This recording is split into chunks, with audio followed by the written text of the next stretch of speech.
The Morning Huddle Construction Show is fortunate to have 5 sponsors for Season 7, helping us to spread the word and create positive change in the construction industry. And we want to give a shout out to each of them and thank them now. First is Katz Abosch. This is a middle market accounting firm with a deep specialization in construction, tax, audit, accounting, fantastic group of people. Next is Lawrence Law. This is a boutique law firm that works with contractors and helps them with their day-to-day legal needs, as well as all of their most significant legal challenges that they might run up against. Lawrence Law. Then we have Sandy Spring Bank, which is a regional bank in Maryland with a group of people who really understand what the needs of construction businesses are and who partner with you to achieve your financial aims. So Sandy Spring Bank. And then we have Marsh McLennan Agency, bonding and insurance professionals who really just have unparalleled insight into the construction industry. They're the best in the business. And then lastly, we have Genesis AEC. And Genesis is a full service architecture, engineering, and construction management firm with a deep specialization in the life sciences industry. We also happen to have some of their folks help us with guest hosting from time to time. Good morning. It is Morning Huddle time. Stacy, how are you this morning? I'm doing good. How are you? I'm doing pretty darn good. So last week I had when I was doing the huddle last week, Stacy, I was having an allergic reaction to a tick bite. What is up with you and the bugs? I spent a lot of time in the woods. You do. I love to hunt, or to go hike and fish, and all that kind of stuff. Go out and I was out fishing, and I must have gotten bit by a tick, and I didn't notice it. And then, when I woke up on Tuesday, I was itchy head to toe. Oh my God. So it's not limes though, right? That sounds different. I don't think so. You should get tested for that. I was on all kinds of steroids and antibiotics and all that stuff to get it out for the past week. So it's been a really interesting experience. Do watch for ticks. There's my public service announcement for the day. I got bit by a hornet last spring at a baseball game, and it was the most painful thing. It was just like, womp, womp, like it felt like a 3rd-degree burn forever. And then same thing, my whole thigh swelled up, and I had to get on medication. Yeah, and I'm not allergic to bees, but it was just this particular hornet. Yeah. It's crazy. Well, there you go. Yeah, it's anyway. That was I was super self-conscious. I was like, everybody's gonna be like, is Chad okay? I was like, and the medicine just cleared it right up. What's that? The medicine just cleared it right up. It did, yeah. Though it not immediately. It took like every bit of 4 days or so for it to go away. Oh man, I never heard of that reaction from a tick. I think it was Rocky Mountain spotted fever. Wow. Yeah. Yeah, which, believe it or not, you can get even if you're not in the Rockies. Fact like that. Interesting. Yeah. Well, I'm glad you're better. I am also glad I'm better. I'm also glad I'm better. Anything good going on at your company? Yeah, all kinds of good stuff going on at Well Built. We've got, one thing, this was cool this morning. I heard from a client. They had a group of people go to our leadership boot camp. So we do a quarterly construction leadership boot camp it's 3 days. The first 2 days are for, kind of up and coming leaders. And then the 3rd day is for up and coming executives, for people who need to, gain that extra executive knowledge. Anyway, the client was like, I had a guy who did not want to go and, but went and called me right afterwards and said, like, hey man, that was awesome. Really, really glad that I went to that and learned all this stuff. And I think, the idea of being able to get what you need out of your staff while also making sure that your staff loves their job and is happy is that's really what a lot of it is about. And it's as a leader, you can know what needs to be done, and you can tell people and struggle to get them to do what you need them to do. And it's all about delivery and mindset and the way that you communicate with people and all that type of stuff. So that was a cool little I don't know, a success story they called it. He was like, I was shocked.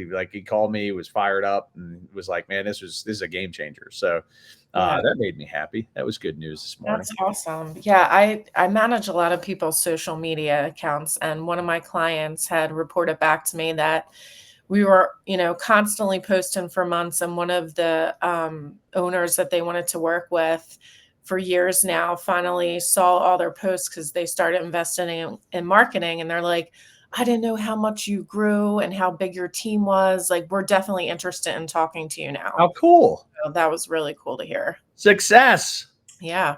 It's wonderful when the work that we do pays off. Yes, definitely. Right. And the clients are appreciative. Yeah. Yeah. It's awesome. Well, I'm excited about our conversation today. We've got Jonte and Roberto who are going to join us. So I'm going to pop them right up on the screen here. Jonte, Roberto, thank you guys both for being with us today. Welcome to the Morning Huddle. Morning. Thank you.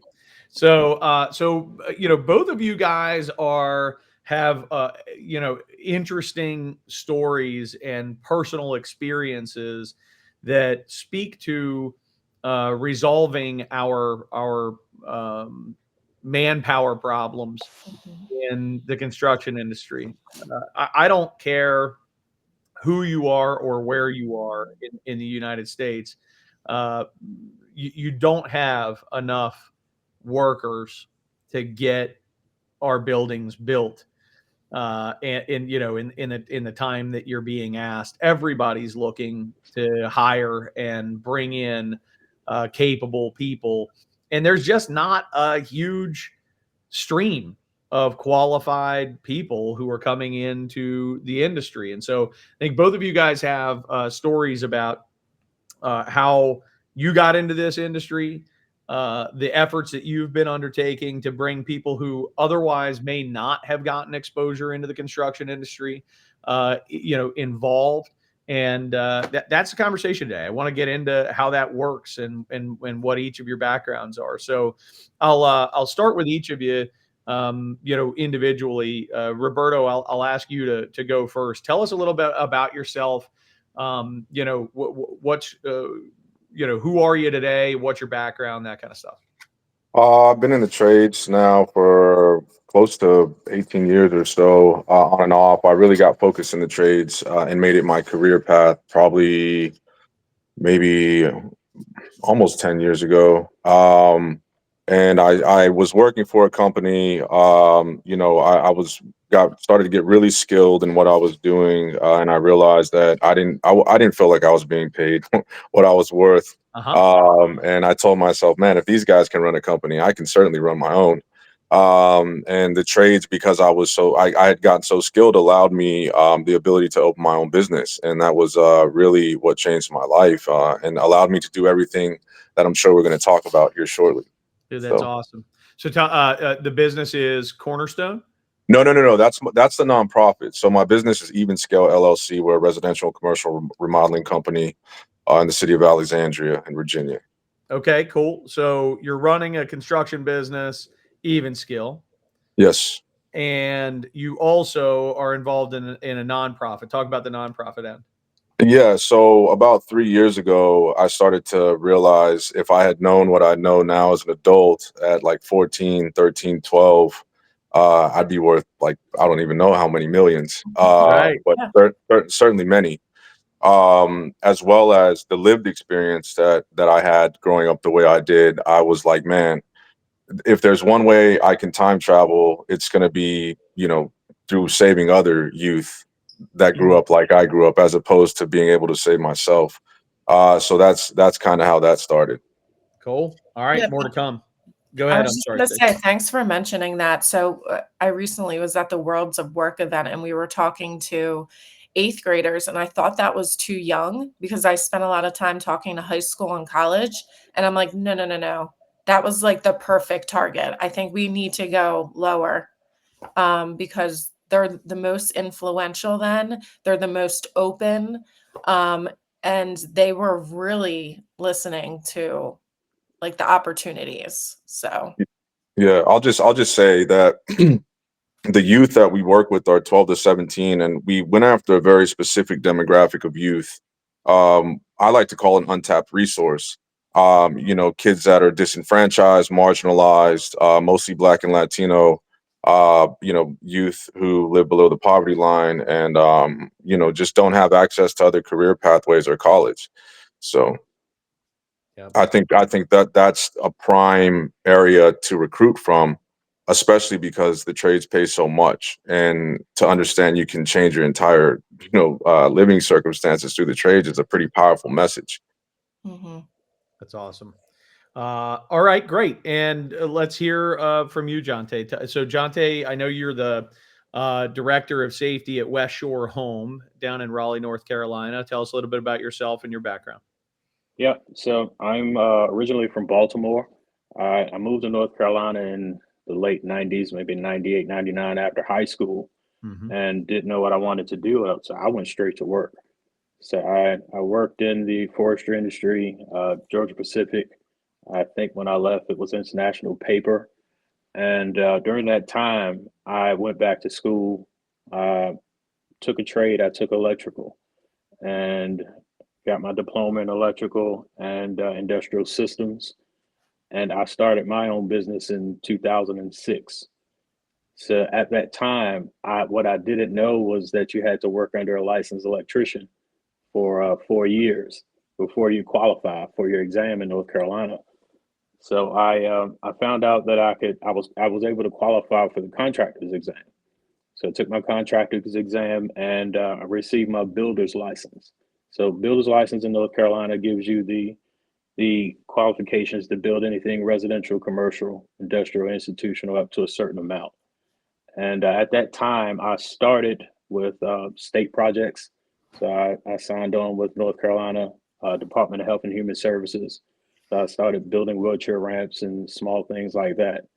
And I was able to get my security clearance and started doing federal work. And once I started doing federal work, DOT projects, I was recommended to be an instructor for the Bureau of Prisons. So I took the opportunity to teach at the federal prison in Butner, North Carolina. So it's FCI Butner. I taught there for 5 years and made the shift from the prison to the community college high school system. And that's where I was the carpentry instructor, and I was able to help build out a program in North Carolina with the North Carolina DOT, with the intent to have a pipeline from high school to the North Carolina DOT, because everyone was aging out, just like we're talking about now. So the North Carolina DOT gave grants to, I think it was maybe 5 or 6 counties to help build that pipeline. And I was part of that program, and I was recruited to make this shift to build out a training program where I am now. And I was able to make the shift to the legal department, and now I'm the director of safety. But one of the things that allowed me to do was to sit back and see, one of my biggest takeaways from what I saw between the prison and the high schools, college systems was exposure. Like, people weren't exposed to the trades; they didn't know much about it. And that's one of the reasons I started my podcast, and going back and talking to the students, because it's always been college, college, college. That's what I saw when I was in school, and it was either you get a degree or you're going to be homeless or something like that. And that was back in the early 90s. So I'm not sure how it is today, but it's only gotten more amplified. There's no doubt about it, right? Yeah. Well, thank you for the, I mean, and so let's stick with you, Jonte, for a moment. What was it like, teaching trades inside a federal correctional facility? So at first, I thought it was going to be, something like a horror movie, but You're it giving all them it all those tools as right, weapons. right. I was locked in a classroom with 20 to 25 with tools, but a lot of the guys signed up. They wanted that skill, and they knew that it was a viable option. Once they left, and they took it serious. That's awesome. Did they come out with certifications, or was there, even just to get in your program, was there certain requirements that they had to make or demonstrate to get in? And did you just teach carpentry? Sorry, I threw No, like it 3 was different questions at you. yeah, it was electrical in the prison, Okay, and they got a degree. Well, they got a diploma, a certificate from the community college. So my training program was based on the community college and NCCER, which okay. is what the BOP uses. So they Mhm. did get a certificate from the community college, and it had gotten so popular that they were going by release date. So as soon as they knew it was another class, the guys who were set to be released the earliest had the priority to get into the course. Was there any success stories? Like, did anyone become an electrician after? Yes. So at the time, the policy at the BOP is you can't contact me for 2 years. Mm, So while I was still there, there was no contact for another 2 years. But there was one guy that got released, and he called back to the prison and got to one of the guards to let me know that he was hired on the spot doing solar with the electrical certificate that he had. Like, he just walked up on the site and they hired him on the spot. awesome. That's That's so awesome. good. Why don't they let you talk to them? Like, you're helping them in prison, and then what's the no contact The, thing about? the federal prison is a little different. You have a lot of high level kingpins, drug dealers, white collar criminals, so you can't contact them at all. Mm, gotcha. Interesting. Yeah.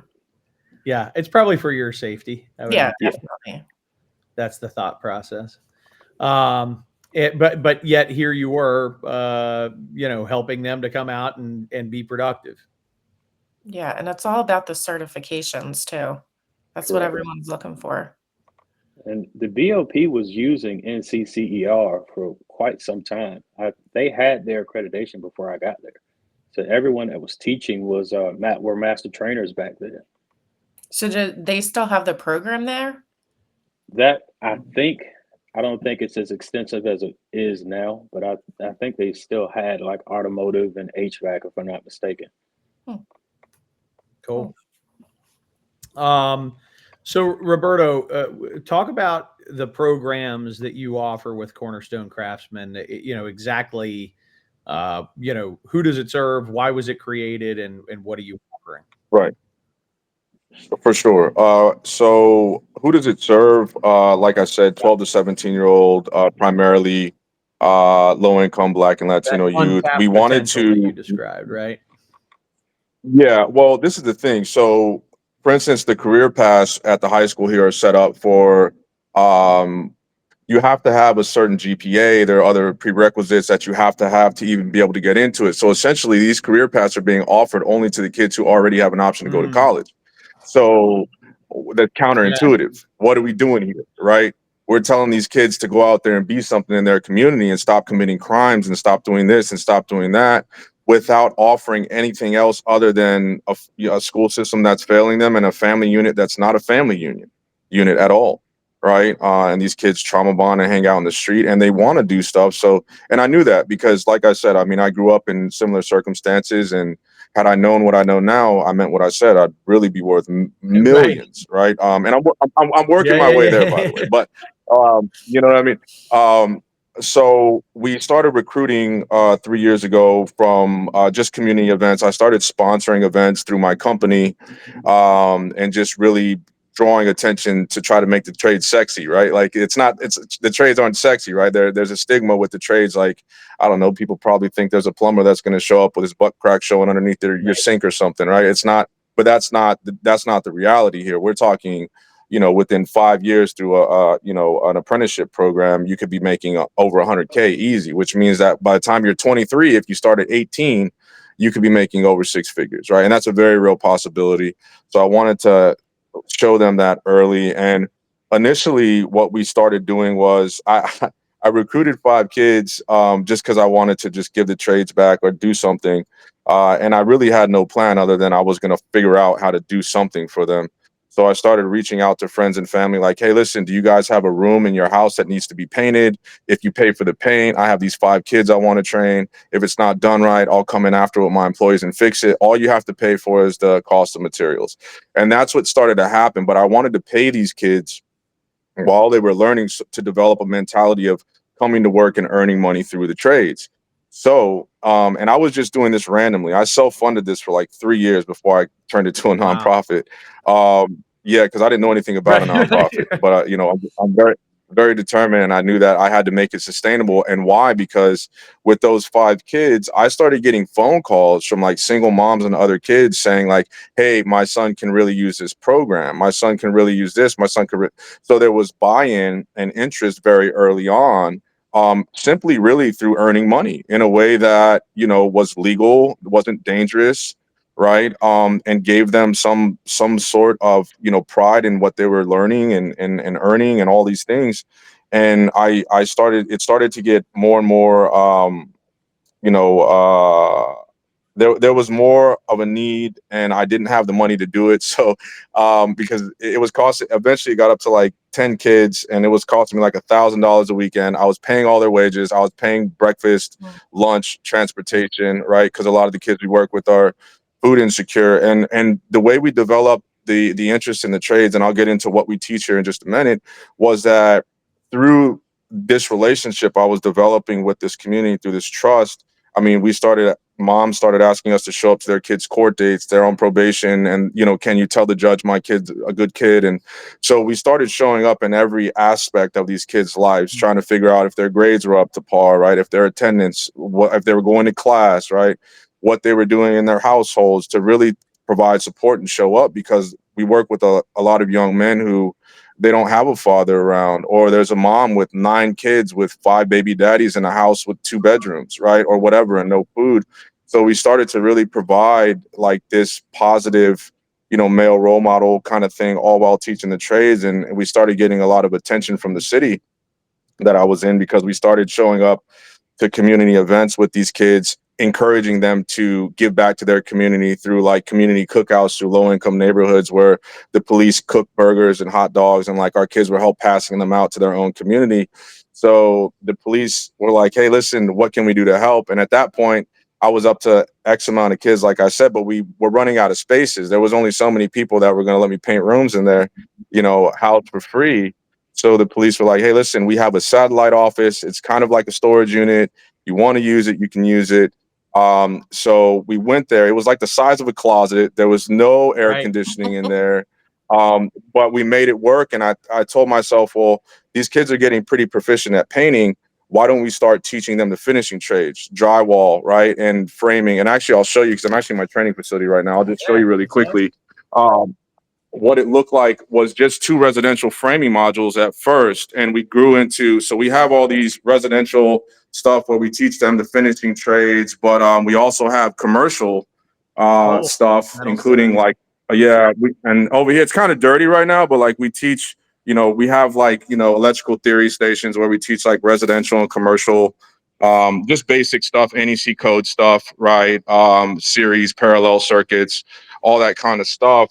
And we started to really write our curriculums to teach everything from, entry level, finishing stage stuff all the way to electrical theory and everything in between, in an effort to garner an interest in different trades. So to say like, oh, well, maybe carpentry isn't for you, but you really think electrical's cool, or maybe, you don't think electrical or carpentry is cool, but this plumbing stuff, you're really feeling that. So we teach all of that here. The population we work with is one that I mean, it's really a gold mine of people that can produce and contribute. And the thought here behind it is breaking that generational cycle of poverty and trauma on top of doing the trade, using the trades to do it. And it's really low hanging fruit because we're so desperate. I mean, the numbers show by 2031, you know, the labor force is going to disappear by like 41%. Like we need to do something now. And also now's the time, it's prime. I mean, what's going to happen with AGI and all the layoffs and everything else. I mean, really a lot of the jobs are going to construction anyway. So, you know, if we can start working with the youth at this age, and create a pipeline, which we have, by the way. We have like union and non-union partners that have agreed to hire our what we like to call pre-apprentices after they're done with us, because we've had very intentional conversations about what are the competencies that they need to see with our youth. What's the math aptitude test look like, so we can work with them in the very specific areas of math that they're going to have to, you know, display when they apply to these places. I mean, that's kind of a way to describe it. I always get lost because I love like talking about it and what we do. And so I'm not sure if that answered all your questions, but yeah, we do a lot. Awesome, man. You told me more too. Like, it's not just the trades. Like, explain, like when you did the tour for me, you added the washer and dryers and the ties. Oh yeah. So what we found, and I'll show you a second, we actually just got 1,800 square feet additionally upstairs that we're turning into an education and career center. And I can explain that to you in a little bit too. But so through developing these relationships in a trusted way, through what I like to call true trauma-informed mentorship.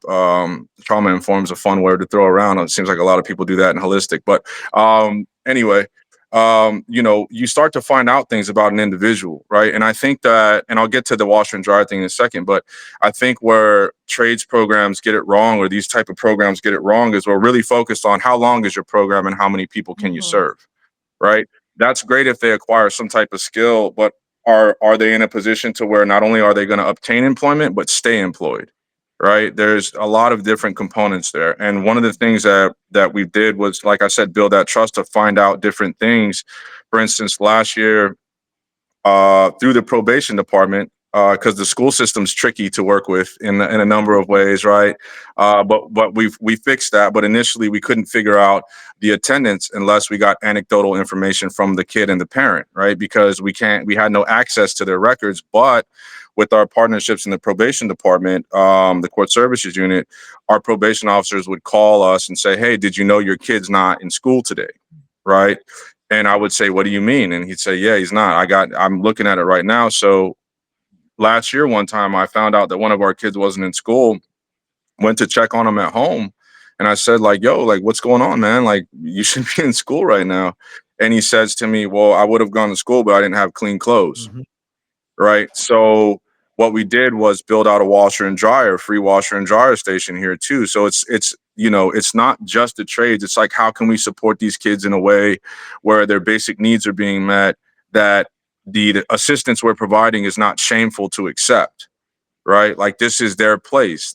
I mean, this whole thing, like, I'm literally sitting on a couch right now because this is their lounge area where we have their PlayStation 5 and flat screen TV and all of that, because the trades are just, I mean, the trades are a good way out, but unless, with the population I work with, unless there's more to it than just a good way out, unless there's a trusted relationship there, guiding them through everything from learning the trades to applying for the job, right, to making sure they have their social security card, birth certificate, identification. These are all very real barriers that these youth that we work with as they transition into adulthood, if we haven't helped to the best of our ability get them to cross the finish line, whether we train them in the trades or not, they're not, the employment at the end of the rainbow is not going to last, right? So does that kind of make sense? How long have you been doing this? So I've been doing this for 3 years. I self-funded this for like 3 years. So is it 3 years since it's been a nonprofit, or it's No. So I had to navigate what it was like to be a nonprofit, because I was told to partner with existing nonprofits, which I attempted to do. And the unfortunate thing about nonprofit culture that I learned very fast is that it becomes more about checking a box to get funding than it does to actually help and make sure a person leaves with skills, right? And so when I saw that, I was like, man, I don't want to be a part of this. I'm not bringing our kids in here for you to check a box, right? And or possibly ruin that trust that we built, and now we built a brand, if you will, in this community where we're a trusted resource of skill development, right, and mentorship. So we filed for a nonprofit. I actually just got approved. We just got approved for our official nonprofit status in October of last year. But to this day, because of the buy-in we've got from the community and community partners and family foundations and all of that, I mean, we've raised since October, I want to say close to $300,000 in charitable donations and in-kind gifts to make this sustainable. And we make sure all the resources go directly to the kids for as much as we possibly can, right? In earning their benevolent assistance and things like that. Because what we've developed here, separate from just the trades, is that the overall mentality of coming to work, because I noticed early on the kids referred to what we were doing as work. So I just stuck with that, right? Like, you know what? That's right. We're going to call it work. As a matter of fact, it's not a program. It is work. So, we noticed that developing that mentality of coming to work and earning was something that they were interested in doing. So that's kind of something we stuck with. Jonte, I saw, as Roberto was talking, I saw your head just nodding a ton, right? Like there's something. What was it about what Roberto was sharing that about that story that connects with you? Yeah, I mean, it was the same way for me in Baltimore. A lot of the things you're talking about in Virginia, is the same things that were happening in Baltimore and are the same things that are happening in rural towns in North Carolina. Like I taught at a rural high school in North Carolina, and it was the same way, right? We think it's just regulated to the larger cities, but the rural towns are exactly the same. Yeah. Everything you're talking about, I saw in the high school level. Yeah. Yeah. What's striking to me as I'm processing all this is how extremely personalized this effort is. I mean, when you're working, and Roberta, you're working with kids, and when you're working with kids, you recognize that a part of what's missing is that family unit, is that role model, adult role model, this has got to be an amazing amount of your time. Like it's got to be a huge lift. Yeah, it is. So I pretty much, I really stopped thinking about it, but I'm pretty sure I'm putting in like 80-hour weeks, because I do the nonprofit stuff full time as a volunteer. Right. I do have paid staff now, like our family engagement team that work directly with the families and find out like if they need groceries in their home or this or that, as well as some instructors, right, that are trained professionals and have been in the industry for 10 plus years. And things like that are learning how to mentor pretty good. But for the most part, yeah, it takes a lot of my time. And to be honest with you, that's what it looks like if you want to get the work done. Yeah. Because the reason it doesn't is because people don't take the time. And the trades save my life, so I'm biased. I'm going to try to save their lives through the trades, right? But if we're ever trying to get real work done to offer some type of true, equity and equality in the workforce, I mean, this is what it looks like to work with the populations I work with. It's a day in and day out kind of job. You have to care enough to want to get to know the individual and build that trust, because only through that trust can representation be seen through their eyes in employment options. Otherwise you're just some guy who's telling them something and you're just another person, right? But the short answer is yes, it takes a lot of my time. It takes a lot of effort. But I wouldn't have it any other way. No, that's awesome. So based off that, like time and effort, when and this is for both of you, when a contractor says like, I don't have the time and resources and effort to invest in this, like, what would you tell a contractor, like why they should,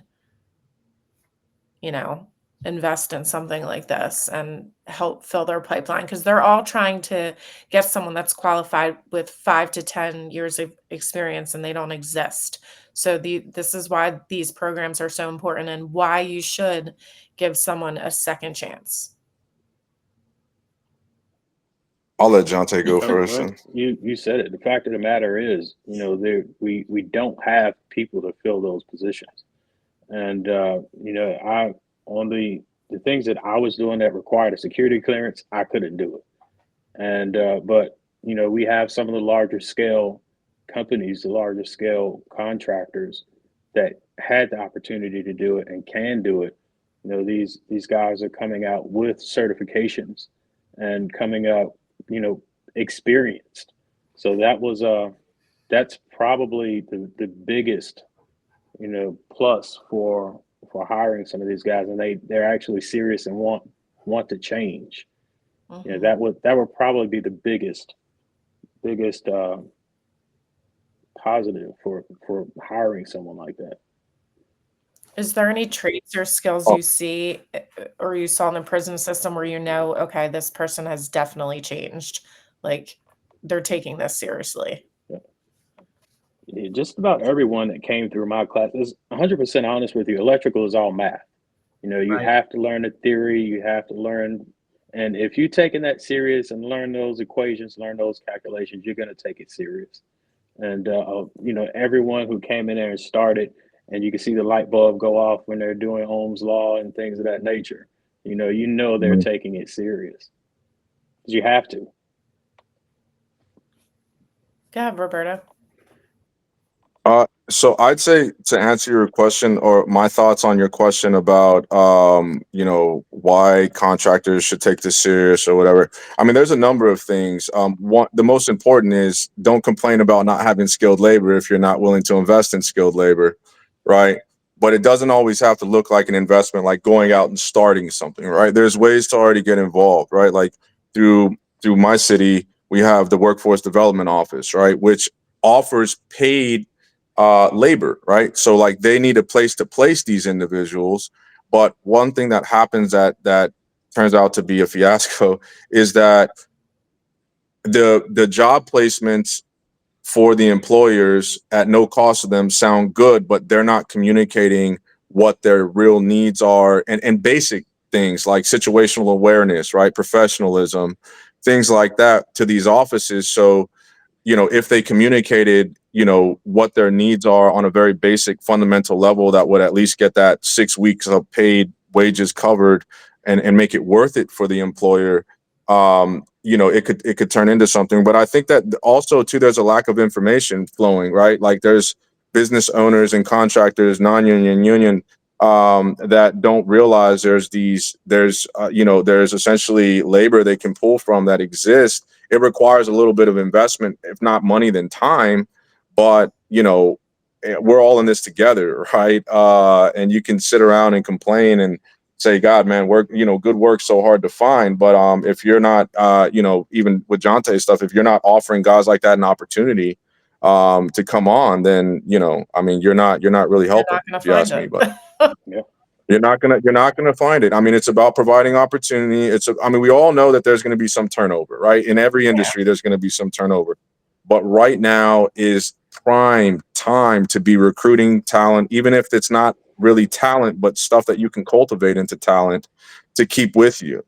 Because we're gonna see a serious disruption to the workforce, I think, through AI pretty shortly. And that's just going to make things worse, but it's going to make more people available to want to take on career paths in the trades and all this stuff. So there's ways to do it, though. And I'm sure the trades are not the only route, but certainly for a large portion of this untapped resource population that we're talking about, it's a fine path for this group. But to me, it just seems like, you know, doing what you guys are doing and have done is a win-win-win-win-win, you know, type of scenario. If we're doing it right, you solve workforce issues in the construction industry, you solve you know, poverty issues for that individual, and if you do that en masse, you solve poverty issues in communities. And if you solve poverty issues in communities, you solve crime issues. That's right. You impact public safety, because when you take people out of survival mode, they're no longer focused on surviving. They're focused 100%. on living. You know what I mean? 100%. I'm convinced, man, like at the end of the day, and I have friends who've been incarcerated. I have, folks in my life who've, had tough upbringings and found themselves in bad spots, of many of their own making. That at the end of the day, when they have something to lose, when they have something that they're proud of, when they have something that, that gives them a sense of contribution and satisfaction, it's life-changing. It's absolutely life-changing stuff. So keep doing what you're doing, guys. It's awesome. Yeah. Thanks for joining us. If there's anything, or can you direct us? Direct us to some resources. How can people learn more about the causes that they should care about? And if if we've inspired people who are listening or watching this episode, how would they, where would you steer them to get engaged? So I would look in your locality to figure out what programs are around, if there are any around, what demographic they're serving. But don't just stop there. I would advise you to inquire about how long the program is for the individual, what the metrics are. Are they tracking outcomes for job placement and how long people are employed? Like, do your research. But if you look, you'll find something. I'm sure. I would, and also maybe if it's trades related, contact the construction companies in your area, and see if there's ways to get involved with them, whether that's mentorship, or if you have some type of skill and you're a contractor that want to give back. I mean, there's ways to volunteer with programs that exist to teach these things, so that's my advice. I mean, Jonte, what do you got? Yeah, absolutely. I mean, there are a lot of things that I saw, and that kind of made me start my podcast.